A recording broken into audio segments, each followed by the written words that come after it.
Bear with me as I provide the necessary context. I am a 26-year-old male who has always been close to my family. I used to live with my parents and older sister until I turned 18 and left for college. Growing up, I despised our hometown and longed to escape its confines. The only thing that ever brought me back was my family.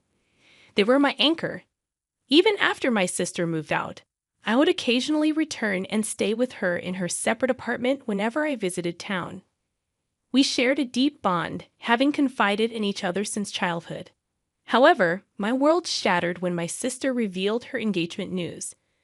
What made this revelation even more painful was the identity of her fiancé, the very person who had tormented me throughout high school. Bullied felt like an understatement.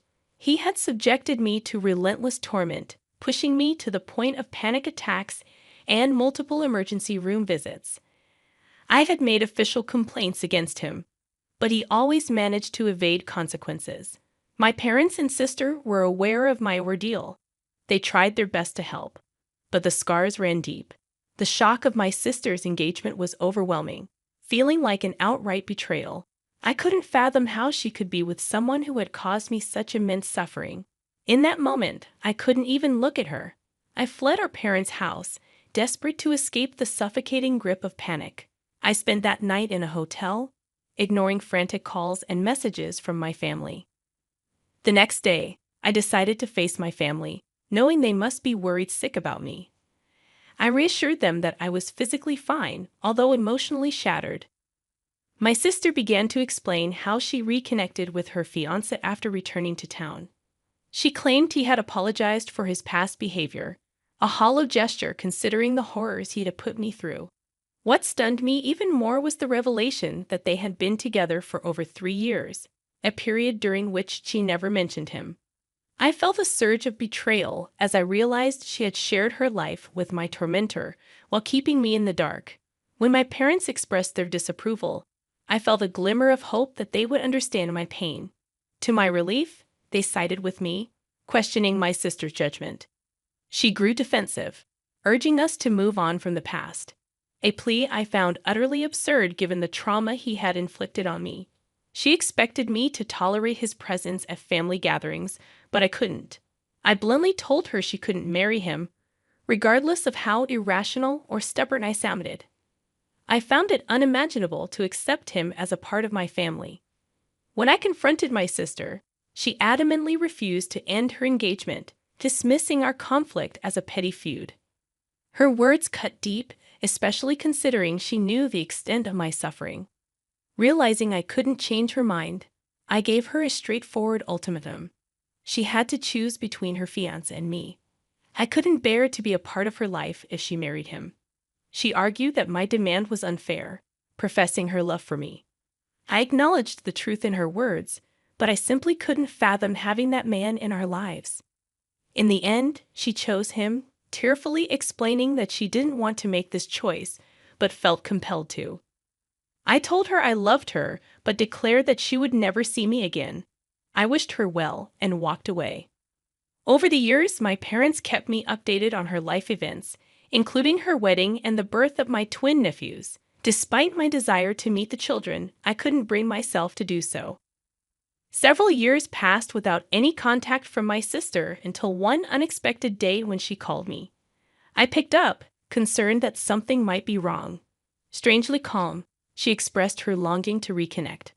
I admitted missing her too, but I reiterated my unwavering stance regarding her husband. She proposed that he would apologize if given a chance and insisted they both wanted me back in their lives. Despite my reservations, she urged me to meet my nephews. Caught in a whirlwind of conflicting emotions, I hesitated. Before I could respond, she revealed her immediate need for help babysitting the kids, emphasizing that I was her only reliable option. Feeling cornered, I questioned my reliability, as I had never even met her children. She assured me they were prepared to apologize and reconcile, emphasizing the importance of having their uncle in their lives. Feeling overwhelmed, I asked for time to think. I admitted my desire to meet my nephews, but expressed my discomfort with suddenly being entrusted to babysit kids I had never met before. I told her to give me space, promising to revisit the conversation later. I grappled with my decision, wondering if I was wrong for not wanting to babysit my nephews due to my unresolved issues with her husband. Feeling guilty about declining my sister's request, I sought solace in a conversation with my parents. They reassured me that, while they accepted my sister and her kids, they couldn't embrace her husband into the family.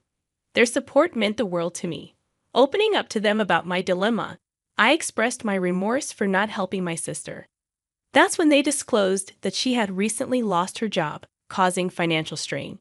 It became clear they were struggling and needed a free babysitter, with me being the first choice. I inquired about her husband's situation and why he couldn't assist. My parents revealed he had never held a job for more than 3 months, and his family had cut ties due to fights.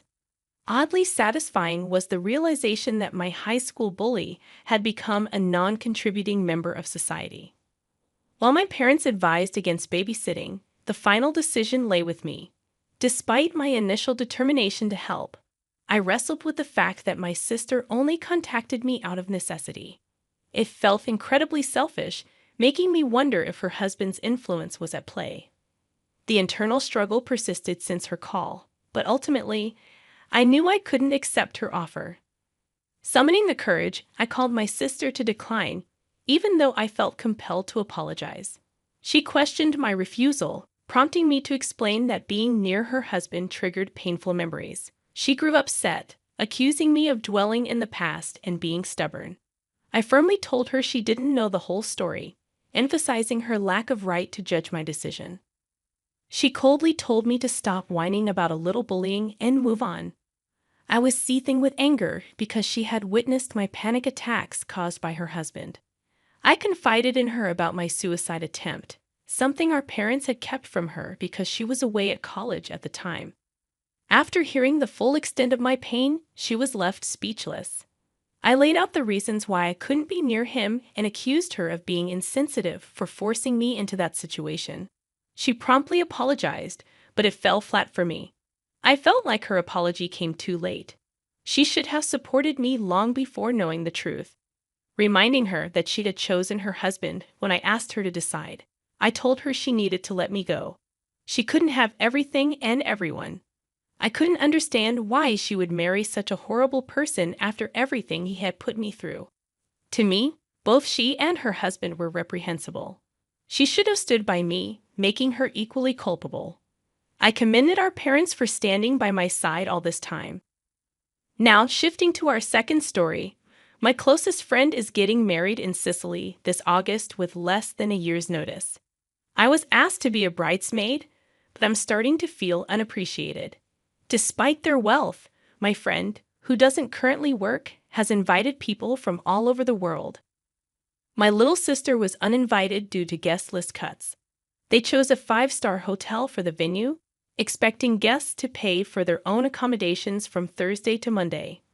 Moreover, there's a Shabbat dinner, but the bridal party isn't invited because there's not enough space. When I raised concerns, the bride shrugged it off, saying it wasn't a priority for her fiancé, who cited the cost. She later posted about services being available at a price, making me question her appreciation for her guests' efforts. We wore our old gold jewelry and shoes. She didn't provide an itinerary or any planned events for the bridal party during the 5 days. This wedding was estimated to cost between $5,000 and $8,000 Canadian dollars, not to mention the week of unpaid time off work. She believed she only had to cover expenses for the wedding day and considered the rehearsal dinner a gift. The bride and groom didn't feel obligated to make the bridal party and guests feel appreciated. They were also planning a $50,000 safari for part of their honeymoon. I have been deeply involved in the wedding planning, even organizing the entire baccalaureate party. However, my efforts were marred when my friend relayed a negative comment from one of her friends about the baccalaureate location after I had already planned the trip. When I expressed feeling unappreciated, she did apologize, but it left me questioning my decision. Am I the asshole here? My friend's family and others are advising me not to go, considering the substantial cost of $5,000 plus a week of lost wages, and being entirely on someone else's schedule. They suggest I apologize with vague comments about wishing them the best but explaining I won't be able to make it. They're convinced that I shouldn't go, arguing that I shouldn't spend such a significant amount on something like this. Furthermore, taking time off or losing a week's pay for this event seems unreasonable. While I'm willing to go to great lengths for my best friend, it appears she's expecting too much without considering the financial impact on me. Hey, if you're enjoying this video so far, don't forget to hit the like button. Let's dive into our next story. I, a 31-year-old female, met Lisa, a 36-year-old female, in my accounting class, and we bonded as adult students. Lisa was severely behind on her homework due to a pipe break at her place. She and her 2 daughters had to shower at a hotel on weekends and make do with sink wash-offs during the week. Despite her challenging situation, she took on 7 classes this semester to graduate on time in May. She asked if I could stay with her at school for a homework session. I explained it was uncomfortable for me and invited her and her daughters over for a joint homework session and playdate at my home. She expressed her gratitude and said she would bring a pizza for the kids, planning to arrive at 6:30 p.m., excited to cook curry chicken and rice. I started preparing before her arrival. However, she showed up earlier than expected at 5:30 p.m. I had made enough for her, myself, and my neighbor along with their kids, who were fans of my cooking. I hadn't prepared anything for my son and my classmates' kids, as my son had expressed a preference for ramen, and she had mentioned bringing pizza. When she arrived, she immediately went upstairs to use the bathroom. It was slightly awkward, but I brushed it off. However, I noticed she hadn't brought any pizza, so I inquired. She explained she got her 2 daughters Wendy's instead. I asked her daughter's age, and she said 5, although she looked older and taller than my son. The mom corrected her, stating she was 3 and had a speech impediment.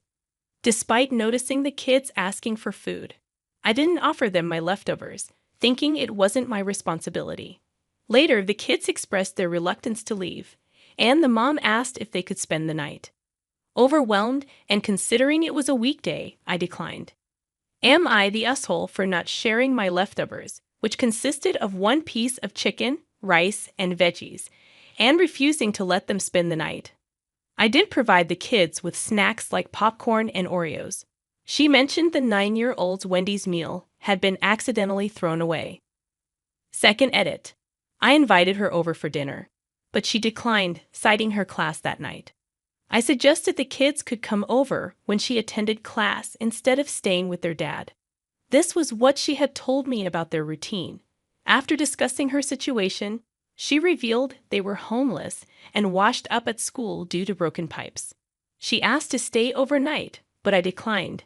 Am I the asshole for not helping her and her kids in this situation? Many have suggested calling child services. In our 4th and final story, my family has always been well off, enjoying frequent vacations. However, when my dad recently booked a trip to Italy, there was an oversight regarding my wife. In a family group chat buzzing with excitement, I called my dad to thank him for including my wife, who had often felt left out. To my surprise, my dad informed me that he had booked the available seats, leaving no room for my wife. He hadn't considered her in his plans. I now realize many might consider this a mere mistake, but I disagree. This exclusion isn't an isolated incident, it's part of a pattern. My wife has been overlooked in various ways before. If it were genuinely a mistake, my dad would have made every effort to rectify it before the vacation was announced. My heart sank when I realized my wife had once again been disregarded. I glanced at her. She could sense something was amiss. That's when I firmly told my dad to give my seat to someone else. If she wasn't included, I wouldn't be going either. In the past, I used to find ways to include my wife, but I was weary of always having to advocate for her. They never did this to my sister and her husband. They were always included as a couple. But when it came to my wife and me, we always had to find our own way in, as if we weren't taken seriously. I decided I wouldn't do that anymore. This time, I drew a hard line in the sand. This man had the audacity to suggest that my wife and I could book our own flight and just meet them there. My response was a resounding no, and I hung up. Needless to say, my wife was in tears, upset but also relieved that I stood up for her. A couple of days passed, and my wife and I decided to embark on our own vacation to a more modest location. A large rental cabin with her family, who are incredibly supportive. When my family found out, they bombarded my phone with messages. My mom even called, telling me I was being unreasonable.